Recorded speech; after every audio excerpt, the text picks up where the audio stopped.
కేంద్ర ప్రభుత్వం మరి 12.5 సంవత్సరాలు అవుతా ఉంది. ప్రభుత్వం మూడో టర్ము నరేంద్ర మోడీ గారు మూడోసారి ప్రధానమంత్రి అయిన తర్వాత ఈ దేశంలో ప్రతి సంవత్సరం 2 కోట్ల ఉద్యోగాలు ఇస్తామని అనేక సందర్భాలు చెప్పినటువంటివి ఉన్నాయి. వాటన్నిటిని పక్కన పెట్టి నీట్ పరీక్షకు సంబంధించి పేపర్ లీకేజీలు ఇవ్వడం, ఇప్పటికీ దాదాపు సుమారు ఈ ప్రభుత్వం వచ్చిన తర్వాత 152 సార్లు పేపర్ లీకేజీలు ఇవ్వడం జరిగింది. మరి ఈరోజు విద్యార్థులు యువకులు ఈ ప్రభుత్వాన్ని ప్రశ్నిస్తారు.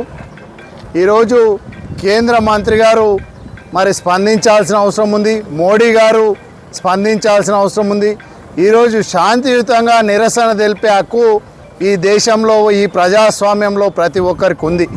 వాటన్నిటిని పక్కన పెట్టి మీరు ఉద్యోగాలు ఇవ్వకుండా పేపర్ లీకేజీలు ఇస్తూ యువకులకు ఉద్యోగాలు ఇవ్వకుండా విద్యార్థులను ఈరోజు లాఠీ చార్జీలు చేయడము, మరి నిరసన తెలిపే హక్కు లేదనే విధంగా ఈరోజు ప్రతిపక్ష పార్టీలు మీరు చేసినటువంటి తప్పిదాలు మీ కేంద్ర మంత్రి పైన చర్యలు తీసుకోవాలి తప్ప ఈరోజు రాహుల్ గాంధీ గారి పైన, ప్రియాంక గాంధీ గారి పైన, ఖర్గే గారి పైన చర్యలు తీసుకోవడం, అరెస్ట్ చేయడం తీవ్రంగా ఖండిస్తూ ఉన్నాం. ఈరోజు ఏఐసిసి రాష్ట్ర పిసిసి అధ్యక్షులు మహేష్ కుమార్ గౌడ్ గారు, జిల్లా కాంగ్రెస్ పార్టీ అధ్యక్షులు వజ్రేష్ యాదవ్ గారి ఆదేశానుసారం ఈ అలియాబాద్లో జరుగుతున్న అలియాబాద్ మున్సిపల్ అధ్యక్షులు రమేష్ గారి ఆధ్వర్యంలో జరుగుతున్న ఈ కార్యక్రమంలో పాల్గొంటున్న మున్సిపల్ చైర్మన్ శిరీష కృష్ణారెడ్డి గారు, బ్లాక్ అధ్యక్షుడు వేణుగోపాల్ రెడ్డి గారు, మిగతా కౌన్సిలర్లు నాయకులందరికీ ఈ సందర్భంగా నమస్కారం తెలియజేస్తూ, ఇప్పటికైనా ప్రభుత్వము ఈరోజు ఈ రాష్ట్రంలో మీరు చూస్తే గత 10 సంవత్సరాల గిట కేసీఆర్ గారు నిరసన తెలపకుండా ఇందిరా పార్కు దగ్గర ధర్నా చౌక్ను ఎత్తివేసిన సందర్భాలు ఉన్నాయి.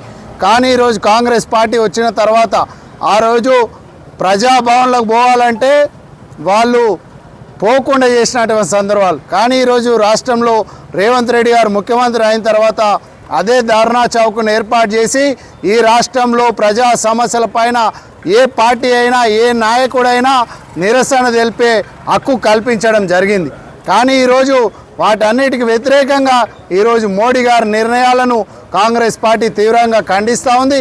ఇప్పటికైనా మీరు స్పందించి కేంద్ర మంత్రి రాజీనామా చేయాలి, లేదా మీరు బర్తరాఫ్ చేయాల్సిన అవసరం ఉంది. ఇమీడియట్లీ చర్యలు తీసుకోండి. యువకుల ప్రాణాలతో చెలగాట మాడకండి. యువకులు తిరగబడితే మీరు చేసిందేం లేదు. యువకులకు కానీ, రైతాంగానికి కానీ, మహిళలకు కానీ అనేక మోసాలు ఈ ప్రభుత్వంలో చేసినారు. మోడీ గారి ప్రభుత్వంలో ఇప్పటికైనా స్పందించాల్సిన అవసరం ఉందని కాంగ్రెస్ పార్టీ డిమాండ్ చేస్తుంది.